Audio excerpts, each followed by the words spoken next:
اللہ کے نبی صلی اللہ تعالیٰ علیہ وسلم تشریف فرما ہے، تمام صحابہ کرام میرے نبی پاک صلی اللہ تعالیٰ علیہ وسلم کے ارد گرد بیٹھے ہوئے ہیں، اور یہ معمول رہا کہ میرے نبی پاک صلی اللہ تعالیٰ علیہ وسلم کی بارگاہ میں صحابہ کرام تشریف رکھتے تھے اور کچھ نہ کچھ مسائل پوچھا کرتے تھے، حالات بیان کرتے تھے۔ اللہ کے نبی فرماتے تھے پوچھو کیا پوچھنا چاہتے ہو۔ ایک صحابی اللہ کے نبی صلی اللہ تعالیٰ علیہ وسلم کی بارگاہ میں کھڑا ہوا، عرض کیا یا رسول اللہ صلی اللہ تعالیٰ علیہ وسلم، ہمارے محلے میں ایک خاتون، ایک عورت ہے جو بڑی نمازیں پڑھتی ہے، صدقے کرتی ہے، خیرات کرتی، رمضان المبارک کے مہینے کا بڑا ادب و احترام کرتی، روزے رکھتی، تراویح پڑھتی، نمازیں قضا نہیں ہونے دی، بڑی نیک متقی پرہیزگار ہے، مگر وہ اپنے پڑوسی کو بڑی تکلیف دیتی، بڑی سخت زبان استعمال کرتی ہے، بہت تکلیف دیتی ہے اپنے پڑوسی کو۔ تو اللہ کے نبی صلی اللہ تعالیٰ علیہ وسلم نے فرمایا کہ وہ عورت جو نمازیں بھی پڑھتی ہے، رمضان المبارک کے مہینے کا ادب و احترام کرتی ہے اور روزے بھی رکھتی ہے، لیکن اگر اپنے پڑوسی کو تکلیف دیتی ہے تو اس کا ٹھکانہ جہنم میں ہے۔ پھر صحابی نے عرض کیا یا رسول اللہ صلی اللہ علیہ وسلم، ایک اور میرے محلے کی عورت ہے جو صدقہ بھی نہیں کرتی، خیرات بھی نہیں کرتی، روزے بھی نہیں صحیح سے رہ پاتی ہے اور کوئی نیک کام بھی نہیں کرتی، کبھی کبھار پنیر کے کچھ ٹکڑے لوگوں میں خیرات کر دیا کرتی ہے،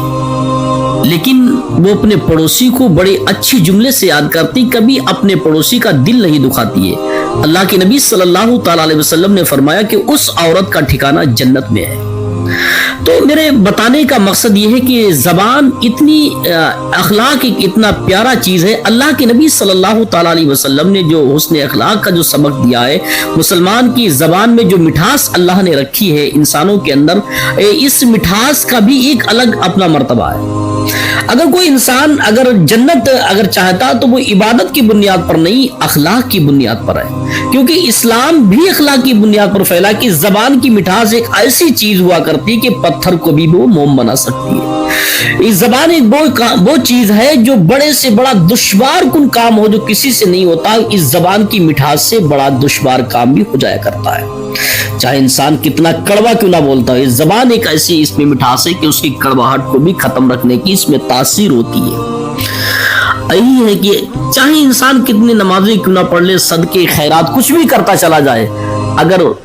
اس سے کوئی اس کا پڑوسی ناراض ہے، اگر اس کی زبان کڑوی ہے، سخت ہے، جس سے لوگ ناراض رہتے ہیں، تو ایسی عبادت کو اللہ تبارک و تعالیٰ کی بارگاہ میں قبول نہیں ہوتی۔ اگر عبادت کم ہے، اس کی زبان میں تاثیر اپنے پڑوسیوں کو خوش رکھتا ہے،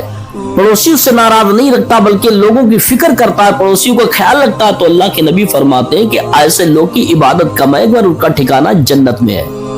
تو ہم سب کو چاہیے کہ اپنے ٹھکانے کو جنت میں بنائیں، اپنے پڑوسیوں کو، اپنے مسلمان بھائیوں کو خوش رکھیں اور تمام لوگوں کے دل شکنی سے دور رہیں۔ ہم سب کی زبانوں میں اللہ تبارک و تعالیٰ اپنے محبوب کے صدقے میں ایسی مٹھاس عطا فرمائے کہ دشمن بھی دوست بنتا نظر